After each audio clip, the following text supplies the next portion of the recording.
there, you're listening to the very first episode of Profitable Preschool, the podcast for ambitious, driven childcare center owners who are ready to stop guessing and start growing with strategy. I am your host, Alexis Louis, a childcare CFO, money coach, and your behind-the-scenes partner in building a preschool that's profitable and peaceful. So if you've ever looked at your enrollment list and thought, why does it feel like I'm always full but never free?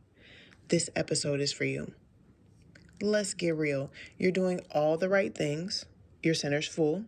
Your teachers are showing up. You're giving your parents 110%. You're working from open to close. And if we're honest, some nights too. But at the end of the month, the money isn't adding up. Your paycheck is too small or non-existent, and you're tired of pretending that everything's just fine. If that's you, you are not alone. And no, you're not bad with money. You're just running a business without the financial tools that you were never taught. Before we go further, let me give you a little bit about me. Before getting into the childcare industry, I spent 10 years helping Grammy Award-winning producers and songwriters make, manage, and multiply their millions. And then I had my 2 kids, and they changed my world.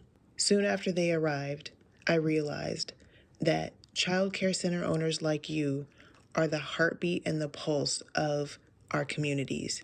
You help working families and people going back to school to have somewhere safe for their children to be during the day. And because of that, our communities are able to thrive. So I decided to change the course and help owners like you to go from barely breaking even to building real wealth. Not just more kids in seats, but more money in the bank. Not just more hours, but more freedom. I've seen owners go from not paying themselves at all to buying buildings, opening multiple locations, or finally taking that long overdue vacation. And you know what was the biggest shift? It wasn't more kids. It was learning how to run their center like a business, with systems, with clarity, with confidence. And so that is what this podcast is about. Let's talk about one of the biggest myths in the childcare industry. If you're full, you must be doing great. That is wrong. Full enrollment, while amazing, does not equal to fat profit. And here's why. Most center owners price their tuition based on what everybody else is charging, or based on what they think that families can afford. Maybe when you first got started, you called around or took some phantom tours of other centers in your area to figure out what you should charge. Maybe you even went a little bit under. Some other owners maybe even have it a little bit worse, and they're basing their prices on guilt. But here's what they don't do. They don't sit down and ask the hard question of how much do I need to charge in order for my team to be paid well, to cover all of my costs, and pay myself a real salary. Let's say that you have 60 kids and tuition is about $1,000 a month. So that's $60,000 coming into the door every month. That sounds great, right? And it is. But when payroll is $35,000, rent is another $10,000, food is another $3,000, supplies are another $2,000, and then you've got things like repairs or other unexpected costs that come up, it eats into the rest. And you're left with just crumbs. And the hardest part is that those crumbs are supposed to feed your whole life, your mortgage, your savings, your family. This happens for a few big reasons. The first one is that you don't have a real budget. You know how much is coming in. Most of us do, but you're not tracking what's going out every month, specifically in 4 major categories that we'll talk about a little bit later. The second reason this keeps happening is because you don't yet have the mindset of a CEO. You're amazing with children. This is why you got into this industry. You are passionate about the preschoolers, and you're a natural leader. Nobody taught you how to think like a CEO and to handle the finances in the most beneficial way. The third reason why this keeps happening is because you're doing too much alone. When you're stuck in the classroom and in the office and you're making Target runs at 9 p.m. to get glitter glue, you don't have time to plan. The last reason why this keeps happening is because you're afraid to raise your prices. I get it. You love your families and you don't want to be too expensive. But guess what?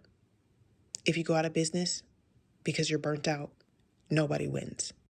So here's how you're going to flip the script and start becoming truly profitable. The first one is the most important. You've got to get clear on your numbers. Here's what I mean by that. You might have heard the quote, "You can't manage what you don't measure." That's true.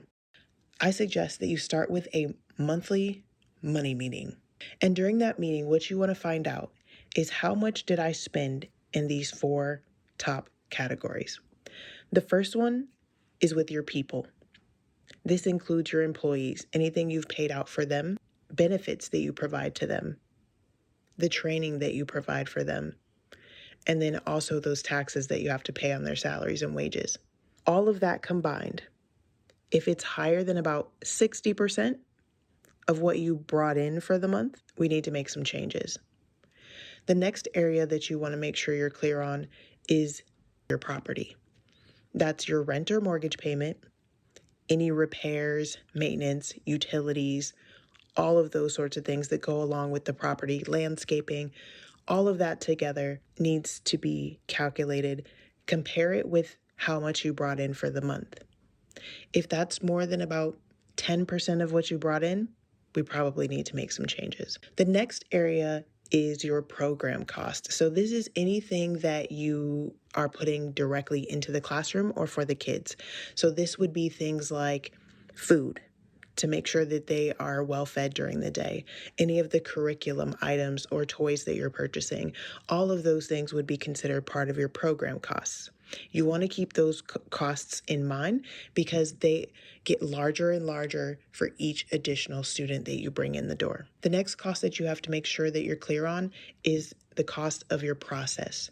What I mean by that is your legal fees, your office supplies, your accounting fees, anything like that that is directly related to the business running as a whole, but not directly related to your people, your program, or your property. Once you've tracked what you spend, now you can know how you can get to profit. The second way to become truly profitable is to price for sustainability, not for survival. Don't charge based on guilt, charge based on reality. You've got to figure out what are your total costs and make sure you're also paying yourself and that you are able to build a reserve. Once you do that, you'll know how much money you need to bring in every month. The third way to start being truly profitable is to pay yourself first. I know it may seem crazy, but yes, before the snacks, before the staff pizza party, sis, you are not a volunteer. You are the CEO. So you have to make sure that you're taking care of yourself. Without you, this enterprise doesn't run. The fourth way to become truly profitable is to build your money team. Even if you can't afford a full CFO right now, that's okay. You can still get the support you need. You can hire a bookkeeper. You don't have to do that job by yourself. You'll definitely need a tax pro. And then you can hire a financial coach if you need that type of guidance. But make sure that you do have some professionals to help you in that way. And then the final way to become truly profitable is to shift your identity. Here's what I mean by that. Stop seeing yourself as just the director or even just the business owner, because you're more than that. You are the CEO, and it's time that you start acting like it. This is just the beginning. Here's what you can expect from this show every week. We're going to talk about money in plain language. We're going to talk about strategies for growth without working more hours. You're going to hear stories from other owners who have already done what you want to do. And then I'll give you some quick wins and deep dives so that you can listen on the go, but also to make sure that you walk away with some action steps. We're going to talk about pricing, taxes, team management, buying buildings, saving for retirement. Yes, all of that. Plus legacy planning, because it isn't just about running a childcare center for right now. It's about building a life and a legacy and a business that you're proud of. So if you've ever wondered why you were working this hard and not seeing results, this show is for you. And I promise I'll keep it simple, honest, and a little bit of fun, We're going to laugh, we're going to learn, and then build something profitable together. Make sure you hit subscribe. And if this first episode hit home at all, would you do me a quick favor? Leave a review and share this with one other center owner who's doing it all, but not yet getting paid for it. And remember, you're not just running a childcare center. You are building a business, you are building a legacy, and you are doing a great job. Thanks for listening. I'll see you in episode 2.